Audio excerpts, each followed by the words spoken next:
ನಂದ ಅವರ ಪ್ರೀತಿಯ ಸೊಸೆ ಪ್ರಿಯಾ ಬಂಡವಾಳವನ್ನು ಮೀನಾ ಬಿಚ್ಚಿಟ್ಲ. ಏನಾಯಿತು ಏನು ಕಥೆ ತಿಳ್ಕೊಬೇಕು ಅಂದರೆ ಈಗಲೇ ನಮ್ಮ ಈ ಚಾನಲ್ನ ಸಬ್ಸ್ಕ್ರೈಬ್ ಮಾಡಿ, ಹಾಗೆ ಒಂದು ವಿಡಿಯೋವನ್ನು ಪೂರ್ತಿಯಾಗಿ ನೋಡೋದನ್ನು ಯಾವುದೇ ಕಾರಣಕ್ಕೂ ಕೂಡ ಮರಿಬೇಡಿ. ಪ್ರಿಯಾ ಕಂಡ್ರೆ ಮನೆಯಲ್ಲಿ ನಂದ ಮತ್ತು ಮಾಧವನ್ನ ಬಿಟ್ಟು ಬೇರೆ ಯಾರಿಗೂ ಕೂಡ ಆಗೋದಿಲ್ಲ. ಯಾಕಂದರೆ ಪ್ರಿಯಾ ನಡವಳಿಕೆ ಆ ರೀತಿ ಇದೆ. ಪ್ರಿಯಾ ನಡ್ಕೊಳ್ಳೋ ರೀತಿ ಮನೇಲಿ ಯಾರಿಗೂ ಕೂಡ ಇಷ್ಟ ಆಗ್ತಿಲ್ಲ. ಹಾಗಾಗಿ ಗಿರಿಜಾ, ಅಮ್ಮು, ವಲ್ಲಭ ಎಲ್ಲರೂ ಕೂಡ ಪ್ರಿಯಾನ ತರಾಟೆಗೆ ತಗೊಂಡಿದ್ದಾರೆ. ಇದರಿಂದಾಗಿ ಪ್ರಿಯಾ ತುಂಬ ಅಪ್ಸೆಟ್ ಆಗಿದೆ. ಗಂಡಂಗೆ ಚಾಡಿ ಕೂಡ ಹೇಳ್ತಾರೆ.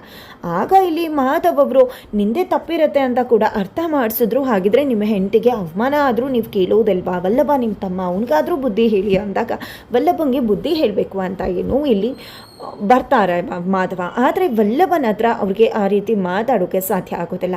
ಹಾಗಾಗಿ ವಲ್ಲಭನನ್ನು ವಿಚಾರಿಸ್ತಾರೆ, ಕಷ್ಟ ಸುಖ ಕೇಳ್ತಾರೆ, ಹೇಗಿದೆಯಾ ಅಂತೆಲ್ಲ ವಿಚಾರಿಸಿ, ನೀನು ದುಡಿಬೇಕು, ತುಂಬ ಚೆನ್ನಾಗಿ ದುಡಿಬೇಕು, ಅದೇ ರೀತಿ ಆರೋಗ್ಯ ಕಾಪಾಡ್ಕೋಬೇಕು, ಅಪ್ಪಂಗೆ ದುಡ್ಡು ಕೊಡ್ತೀನಿ ಅಂದದ್ಯಾ, ಅಮ್ಮನೂ ಕೂಡ ಚೆನ್ನಾಗಿ ನೋಡ್ಕೋಬೇಕು, ಹಾಗಂದ ಮಾತ್ರಕ್ಕೆ ಸ್ಟ್ರೆಸ್ ತಗೋಬೇಡ, ಆರೋಗ್ಯವಾಗಿರು, ಚೆನ್ನಾಗಿರು, ಚೆನ್ನಾಗಿ ಲೈಫ್ ಲೀಡ್ ಮಾಡು ಅನ್ನೋ ರೀತಿಯಲ್ಲಿ ಮಾತನಾಡ್ತಾರೆ. ಆದರೆ ವಲ್ಲಭಂಗೆ ಗೊತ್ತಾಗತ್ತೆ ಮಾಧವ್ ಅವರು ಏನೋ ಹೇಳೋಕೆ ಬಂದಿದ್ದಾರೆ ಅಂತ. ಹಾಗಾಗಿ ಅಣ್ಣ ಏನೋ ಹೇಳಬೇಕು ಅಂತ ಬಂದಿದ್ಯಾ, ಹೇಳು, ನಾನೇನು ಅಂದ್ಕೊಳ್ಳಲ್ಲ ಅಂದಾಗ, ಇಲ್ಲ ನನಗೇನೂ ಹೇಳುವುದಿಲ್ಲ, ಹುಟ್ಟಿಸಿ ಹೇಳಬೇಕಾಗತ್ತೆ ನೀನು ಕೇಳಿದ್ರೆ ಅಂತ ಹೇಳಿ ಅಲ್ಲಿಂದ ಹೊರಡ್ತಾರೆ. ಬಟ್ ವಲ್ಲಭಂಗೆ ಗೊತ್ತಾಗತ್ತೆ ಮಾಧವ ಯಾಕೆ ಬಂದಿದ್ದ ಅಂತ. ಇಲ್ಲಿ ಮಾಧವಣ್ಣ ಬಂದಿರೋದಕ್ಕೆ ಕಾರಣನೇ ಪ್ರಿಯಾ ಅತ್ತಿಗೆಗೆ ನಾನು ಮಾತಾಡಿದ್ದಕ್ಕೆ ಅವ್ರಿಗೆ ಬೇಜಾರಾಗಿದೆ. ಅದೇ ಕಾರಣಕ್ಕೆ ಅವರು ಅಣ್ಣನ ಹತ್ರ ಚಾಡಿ ಹೇಳಿದ್ದಾರೆ.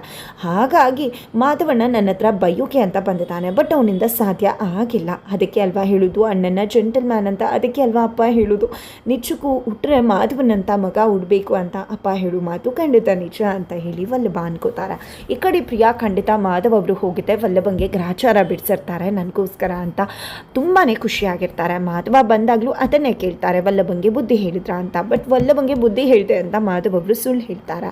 ತದನಂತರ ವಲ್ಲಭ ಎಷ್ಟು ಕಷ್ಟಪಡ್ತಾನೆ, ಅಪ್ಪನ ಮುಂದೆ ಯಾಕೆ ಪ್ರತಿ ಬಾರಿ ಕೆಟ್ಟವನಾಗ್ತಾನೆ, ಅವನು ತಪ್ಪು ಮಾಡದೇ ಇದ್ರೂ ಕೂಡ ಅಪ್ಪ ಅವನ ಬಗ್ಗೆ ತಪ್ಪು ತಿಳ್ಕೊತಾರೆ ಅಂತ ಹೇಳಿ ತುಂಬ ಬೇಜಾರು ಮಾಡ್ಕೋತಾರೆ ಮಾಧವ. ಅದನ್ನು ಕೇಳಿಸ್ಕೊಂಡಂತ ಪ್ರಿಯಾಗೆ ಗೊತ್ತಾಗುತ್ತೆ, ಖಂಡಿತವಾಗ್ಲೂ ಇವರು ವಲ್ಲಭಂಗೆ ಬುದ್ಧಿ ಹೇಳಿಲ್ಲ, ನನ್ನ ಹತ್ರ ಸುಳ್ಳು ಹೇಳ್ತಿದ್ದಾರೆ ಅಂತ. ಹಾಗಿದ್ರೆ ಇವ್ರಿಗೆ ನನಗಿಂತ ಅವನೇ ಮುಖ್ಯ ಆಗ್ಬಿಟ್ನಾ, ನಾನು ಇವ್ರಿಗೆ ಇಂಪಾರ್ಟೆನ್ಸ್ ಅಲ್ವಾ ಅಂತ ಹೇಳಿ ಪ್ರಿಯಾಗೆ ಅನ್ಸೋಕೆ ಶುರುವಾಗುತ್ತೆ. ನಂತರ ಬೆಳಿಗ್ಗೆ ಆಗ್ತಿದ್ದಾಗೆ ಮೀನಾ ಮತ್ತು ಕೇಶವ ಇಬ್ಬರು ಕೂಡ ಮನೆಗೆ ಬಂದಿದ್ದಾರೆ. ಮನೆಗೆ ಬರ್ತಿದ್ದಾಗೆ ಇಬ್ಬರು ಕೂಡ ಖುಷಿಯಿಂದ ಮನೆಯವ್ರಿಗೆ ತಾವು ತಂದಿರೋ ಎಲ್ಲ ವಸ್ತುವನ್ನ ಕೊಡಬೇಕು ಅಂತ ಅನ್ಕೋತಾರೆ. ಯಾಕಂದರೆ ಮೀನಾ ತಮಗೆ ಇರ್ತಕ್ಕಂಥ ಬಜೆಟಲ್ಲೇ ಮನೆಯವ್ರಿಗೆ ಎಲ್ರಿಗೂ ಕೂಡ ಏನೇನೋ ತೊಗೊಂಡು ಬಂದಿದ್ದಾಳೆ, ಅವ್ರಿಗೆ ಇಷ್ಟ ಆಗತ್ತಾ ಇದೆಲ್ಲ ಅಂತ ಹೇಳಿ ಕೇಶವನ್ನ ಕೇಳಿದಾಗ, ನಮ್ಮ ಹತ್ರ ಇರೋ ಬಜೆಟಲ್ಲಿ ನಾವು ಖುಷಿಯಿಂದ ತೊಗೊಂಡು ಬಂದಿದ್ದೀವಿ, ಖಂಡಿತ ಮನೆಯವರೆಲ್ಲರೂ ಕೂಡ ಇಷ್ಟಪಟ್ಟೇ ಪಡ್ತಾರೆ ಅಂತ ಕೇಶವ ಹೇಳ್ತಾರೆ. ಆದರೆ ಕೇಶವ ಒಂದು ರೀತಿ ಮಂಕಾಗಿದ್ದಾರೆ. ಅದಕ್ಕೆ ಕಾರಣ ಏನು? ಖಂಡಿತ ನಂದವರ ಕಾಲನ್ನು ಕೇಶವ ರಿಸೀವ್ ಮಾಡಿಲ್ಲ.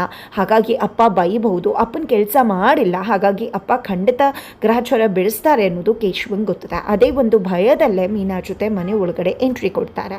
ಮನೆಯವ್ರಿಗೆಲ್ಲರೂ ಕೂಡ ಮೀನಾ ಕೇಶವ ಬಂದರು ಅಂತ ಹೇಳಿ ಖುಷಿ ಪಟ್ಟರೆ ಇಲ್ಲಿ ನಂದ ಅವರು ಕೆಂಡಕಾಡ್ತಾರೆ. ಇಲ್ಲಿ ಮೀನಾ ಕೇಶವಂಗೆ ಮಾವನಿಗೋಸ್ಕರ ನೀನು ತೊಗೊಂಡು ಬಂದಿದ್ಯಾ ಅಲ್ವಾ, ಅದನ್ನು ಕೊಡು ಅಂದಾಗ ರಸ್ ತೊಗೊಂಡು ಬಂದಿರ್ತಾರೆ ಕೇಶವ. ಅದೇ ಕಾರಣಕ್ಕೆ ಅಪ್ಪ ನಿಮಗೆ ರಸ್ಕ್ ಅಂದರೆ ಇಷ್ಟ ಅಲ್ವಾ, ತಗೊಳ್ಳಿ ಅಂತ ಕೊಡೋಕೆ ಹೋದಾಗ ಕೆಂಡಾಮಂಡಲ ಆಗಿದ್ದಂತಹ ನಂದವರು ಸಿಡಿದೇ ಇರ್ತಾರೆ. ಏನು ಅಂದ್ಕೊಂಡಿದ್ಯಾ ನೀನು, ನನ್ನ ಫೋನನ್ನು ರಿಸೀವ್ ಮಾಡಿದ್ಯಾ ನೀನು, ನಾನು ಹೇಳಿದ ಕೆಲಸ ಮಾಡಿದ್ಯಾ ನೀನು, ಅದನ್ನು ಬಿಟ್ಟು ಈ ರಸಕ್ಕೆ ತಂದು ತೇಪೆ ಹಚ್ಚಬೇಕು ಅಂತ ಅಂದ್ಕೊಂಡಿದ್ಯಾ? ಆ ರಮೇಶನ ಹೀಗೆಲ್ಲ ಬೇಜಾರು ಮಾಡಿಕೊಂಡು ನನ್ನ ಹತ್ರ ಮಾತಾಡಿದ್ರು ಗೊತ್ತಾ, ನಿನ್ನ ಮಗನಿಗೆ ಜವಾಬ್ದಾರಿನೇ ಇಲ್ಲ, ನಿನ್ನ ಮಾತೆ ಕೇಳೋದಿಲ್ಲ ಅಂತ ಹೇಳಿದರು. ನಾನು ನಿನ್ನನ್ನು ಅಲ್ಲಿ ಯಾಕೆ ಹೋಗು ಅಂತ ಹೇಳಿದೆ, ನೀನು ಕೂಡ ಅದನ್ನು ಕಲ್ತ್ಕೊಂಡು ದೊಡ್ಡ ಅಂಗಡಿನ ಮಾಡಬೇಕು, ಬೆಳಿಬೇಕು ಅಂತ ತಾನೆ, ನಿನಗೆ ಜವಾಬ್ದಾರಿನೇ ಇಲ್ಲ ಅಲ್ವಾ, ಬೇಜವಾಬ್ದಾರಿತನ ಬಂದ್ಬಿಡ್ತಲ್ವಾ ಅಂತ ನಂದವ್ರು ಹೇಳ್ತಾರೆ. ಆದರೆ ಇಲ್ಲಿ ಮೀನಾ ಮಾತ್ರ, ಇಲ್ಲ ಮಾವ ನೀವು ಹೇಳಿರೋ ಎಲ್ಲ ಕೆಲಸ ಮಾಡಿದಾನೆ ಅಂದಾಗ ಎಲ್ಲಿ ಮಾಡಿದಾನಮ್ಮ ಮೀನಾ, ನೀನಾದರೂ ಅವನಿಗೆ ಎಚ್ಚರಿಸ್ಬೇಕಿತ್ತಲ್ವಾ. ನಾನು ಇಲ್ಲಿ ಎಷ್ಟು ಗಾಬರಿ ಆಗಿದೆ ಗೊತ್ತಾ, 5 ನಿಮಿಷ 10 ನಿಮಿಷಕ್ಕೂ ಕಾಲ್ ಮಾಡಿದ್ದೀನಿ, ಏನಾಗೋಯ್ತು ನಿಮ್ಮಿಬ್ಬರಿಗೆ ಅಂತ ಹೇಳಿ.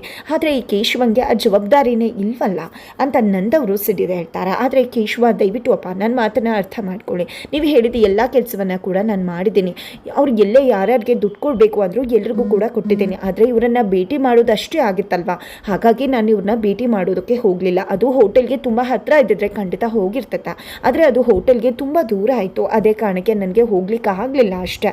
ನಿಮ್ಮ ಮಾತನ್ನು ಮೀರಬೇಕು ಅಂತಲ್ಲ, ಯಾಕಂದರೆ ನಿಮ್ಮ ಕೆಲಸ ಮಾಡ್ತಾ ಮೀನಾಗೆ ಸಮಯ ಕೊಡೋಕ್ಕೆ ನನ್ನಿಂದ ಸಾಧ್ಯ ಆಗ್ತಿರ್ಲಿಲ್ಲ ಅಂತ ಹೇಳಿ ಕೇಶವ ನಂದವ್ರಿಗೆ ಅರ್ಥ ಮಾಡಿಸೋಕೆ ನೋಡ್ತಾರೆ. ಇಲ್ಲಿ ವಲ್ಲಭ ಕೂಡ ಈಗ ತಾನೇ ಬಂದಿದ್ದಾರೆ, ದಯವಿಟ್ಟು ಆಮೇಲೆ ಕುಳಿತುಕೊಂಡು ಮಾತಾಡಬಹುದಲ್ವಾ ಅಂದಾಗ ಇಲ್ಲಿ ಗಿರಿಜ್ ಅವರು ಇವನನ್ನು ನನ್ನ ವಿಷಯಕ್ಕೆ ಎಂಟ್ರಿ ಕೊಡಬೇಡ ಅಂತ ಹೇಳು ಗಿರಿಜಾ, ನನಗೆ ಗೊತ್ತಿಲ್ವಾ ಏನು ಮಾತಾಡಬೇಕು ಏನು ಅಂತ, ಇವನನ್ನು ನಂಬ್ಕೊಂಡಿದ್ರೆ ಖಂಡಿತವಾಗ್ಲೂ ನಮ್ಮನ್ನು ಭಿಕ್ಷೆ ಬೇಡೋಕೆ ನಿಲ್ಲಿಸ್ಬಿಡ್ತಾನೆ ಅಂತ ಹೇಳಿಬಿಡ್ತಾರೆ. ಈ ಮಾತನ್ನು ಕೇಳಿ ಎಲ್ರಿಗೂ ಬೇಜಾರ ಆಗುತ್ತೆ, ಆದರೆ ಪ್ರಿಯಾಗೆ ಮಾತ್ರ ನಗು ಬರುತ್ತೆ. ಆಕೆ ನಗ್ತಿದ್ದಾಗಿ ಮೀನಾಗೆ ತುಂಬ ಬೇಜಾರ ಆಗಿದೆ, ಅಲ್ಲಿಂದ ಹೊರಟು ಬಿಡ್ತಾಳೆ. ನಂತರ ಕೇಶವ ಕೂಡ ಅಲ್ಲಿಂದ ಹೊರಡ್ತಾರೆ. ಈ ಮನೆಯವರು ತುಂಬ ಚೆನ್ನಾಗಿ ಕಲ್ತಿದ್ದಾರೆ ಇತ್ತೀಚೆಗೆ. ನಾನು ಏನಾದರೂ ಹೇಳೋದು ಬಿಟ್ಟರೆ ಕುಪ ಮಾಡ್ಕೊಂಡ್ಬಿಟ್ಟು ಬೈದು ಬಿಟ್ಟರೆ ಮಾತಾಡದೆ ಹೊರಟೋಗ್ಬಿಡೋದು, ಯಾವುದೇ ರೀತಿಲೂ ರೆಸ್ಪಾಂಡ್ ಮಾಡ್ತಾ ಅಂತ ಹೇಳಿ ನಂದವ್ರು ಕೂಡ ಅಲ್ಲಿಂದ ಹೊರಟು ಬಿಡ್ತಾರೆ. ನಂತರ ಇಲ್ಲಿ ಮೀನಾ ಬಳಿಗೆ ಗಿರಿಜಾ ಮತ್ತು ಅಮ್ಮು ಬರ್ತಾರೆ. ಮೀನಾನ ಸಮಾಧಾನ ಮಾಡೋದಕ್ಕೆ ಮುಂದಾಗ್ತಾರೆ. ಯಾವಾಗಲೂ ಕೂಡ ನಂದ ಮಾವ ಇದೇ ರೀತಿ ಅಲ್ವಾ ಅಂತ ಅಮ್ಮು ಹೇಳ್ತಾರೆ. ಅದೇ ರೀತಿ ಗಿರಿಜವ್ರು ಕೂಡ ನಿಮ್ಮ ಮಾವ ಕೋಪ ಬಂದರೆ ಇದೇ ರೀತಿ ಅಲ್ವಾ ಮಾತಾಡೋದು ಮೀನಾ, ಅವ್ರಿಗೆ ಕೋಪ ಬಂದಿದೆ, ಕೆಲಸ ಮಾಡಿಲ್ಲ ಕೇಶವ ಅಂತ, ಬೇಜಾರು ಮಾಡ್ಕೋಬೇಡ ನೀನು ಅಂತ ಹೇಳ್ತಾರೆ. ಅಯ್ಯೋ ಅತ್ತೆ ನಿಜವಾಗ್ಲೂ ಅವನು ಎಲ್ಲ ಕೆಲಸ ಮಾಡಿ ಮುಗಿಸಿದಾನೆ, ಇನ್ನೊಂದು ಸ್ವಲ್ಪ ಮಾಡಿಲ್ಲ ಅನಿಸುತ್ತೆ. ಖಂಡಿತ ಅದು ಹೋಟೆಲ್ಗೆ ಹತ್ತಿರ ಇದ್ದಿದ್ರೆ ಮಾಡ್ತಿದ್ದ, ಜೊತೆಗೆ ಅವನಿಗೆ ನನ್ನ ಹತ್ರ ಸಮಯ ಕೊಡೋಕ್ಕಾಗ್ತಿರ್ಲಿಲ್ಲ, ಹಾಗಾಗಿ ಅಪ್ಪಂಗೆ ಹೇಳಿ ಅರ್ಥ ಮಾಡಿಸೋಣ ಅಂತ ಅವನು ಮಾಡಿಲ್ಲ ಅಷ್ಟೆ ಅಂತ ಹೇಳಿ ಮೀನಾ ಕೂಡ ಹೇಳ್ತಾರೆ. ನೋಡಮ್ಮ ಮೀನಾ, ನಂಗೆ ಅರ್ಥ ಆಗತ್ತಮ್ಮ, ಆದರೆ ಏನು ಮಾಡೋದು, ನಿಮ್ಮ ಮಾವಂಗೆ ಅವ್ರಿಗೆ ಅಂದ್ಕೊಂಡಿದ್ದೆ ಕರೆಕ್ಟ್ ಅಂತ ಕೆಲವೊಂದು ವಿಷಯದಲ್ಲಿ ಅನ್ನಿಸ್ಬಿಡತ್ತೆ, ಸಮಾಧಾನ ಮಾಡ್ಕೊ ಮಗ್ಳೆ ಅಂತ ಹೇಳಿ ಗಿರೀಶ್ ಅವರು ಹೇಳ್ತಾರೆ. ಇದಕ್ಕೆಲ್ಲ ಕಾರಣ ಪ್ರಿಯಾ ಅಕ್ಕನೇ. ಆ ಪ್ರಿಯಾ ಅಕ್ಕನೇ ಮಾವನ ಹತ್ರ ಆ ಕಾಂಪಿಟೇಷನ್ ವಿಷಯ ಹೇಳಿದ್ದು, ಅದಾದಮೇಲೆ ಮಾವನ ಕೋಪ ಜಾಸ್ತಿ ಆಗಿತ್ತು ಅಂತ ಅಮ್ಮು ಹೇಳಿದಾಗ ಅವ್ರಿಗೆ ಗೊತ್ತಾಯಿತು, ಅಮ್ಮು ನಾನು ನಿನ್ಗಲ್ವಾ ಕಳಿಸಿದ್ದು ಅಂತ ಮೀನಾ ಹೇಳ್ತಾರೆ. ಹೌದು ಅಕ್ಕ, ನೀವು ನನಗೆ ಕಳಿಸಿದ್ರಿ, ಆದರೆ ಅತ್ತೆಗೆ ತೋರಿಸ್ಬೇಕಾದ್ರೆ ಅವರು ನೋಡಿಬಿಟ್ರು, ಆಮೇಲೆ ಮಾವ ಫೋನೇ ರಿಸೀವ್ ಮಾಡಿಲ್ಲ ಕೇಶವ ಅಂತದಾಗೆ ಹಾಕ್ಕೊಟ್ಬಿಟ್ರು ಗೊತ್ತಾ. ಆ ಆ ಪ್ರಿಯಾಕ ಸರಿನೇ ಇಲ್ಲ, ಅವ್ರು ಯಾವಾಗಲೂ ಕೂಡ ಇದೇ ರೀತಿ ಮಾಡ್ತಾರೆ ಅಂದಾಗ ಅವ್ರಿಗೆ ನಾನು ಸರಿಯಾಗಿ ಬುದ್ಧಿ ಹೇಳಬೇಕು, ಇದೇ ರೀತಿ ಸುಮ್ಮನೆ ಇದ್ಬಿಟ್ರೆ ಅವ್ರು ಮಾಡ್ತಾನೆ ಹೋಗ್ತಾರೆ.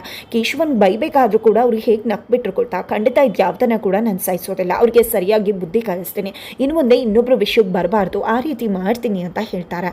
ಬಟ್ ಗಿರೀಶ್ ಅವರು ದಯವಿಟ್ಟು ಮಕ್ಕಳೇ ಸುಮ್ಮನಿದ್ಬಿಡು, ಆಕೆ ಹತ್ರ ದೊಡ್ಡ ವಿಷಯನೇ ಮಾಡಿಬಿಟ್ಟು ಅವ್ರ ಮನೆ ರಣರಂಗವಾಗಿಬಿಡುತ್ತಾ, ನಾನೇ ಹೇಗೂ ಅರ್ಥ ಮಾಡಿಸ್ತೀನಿ ಆಕೆಗೆ ಅಂತ ಹೇಳ್ತಾರೆ. ಈ ಕಡೆ ಅಮ್ಮು ಕೂಡ ಹೌದು ಅಕ್ಕ, ಅವರು ಒಂದು ಚೆನ್ನಾಗಿ ಸ್ಕಿಲ್ ತಿಳ್ಕೊಂಡಿದ್ದಾರೆ, ಏನಾದ್ರು ಅಂದರೆ ಸಾಕು ಕಣ್ಣಲ್ಲಿ ಹೇಗೆ ಕಾವೇರಿ ಥರ ನೀರು ಹರಿದು ಬಿಡುತ್ತೆ ಗೊತ್ತಾ ಅಂತ ಅಮ್ಮು ಕೂಡ ಹೇಳ್ತಾರೆ.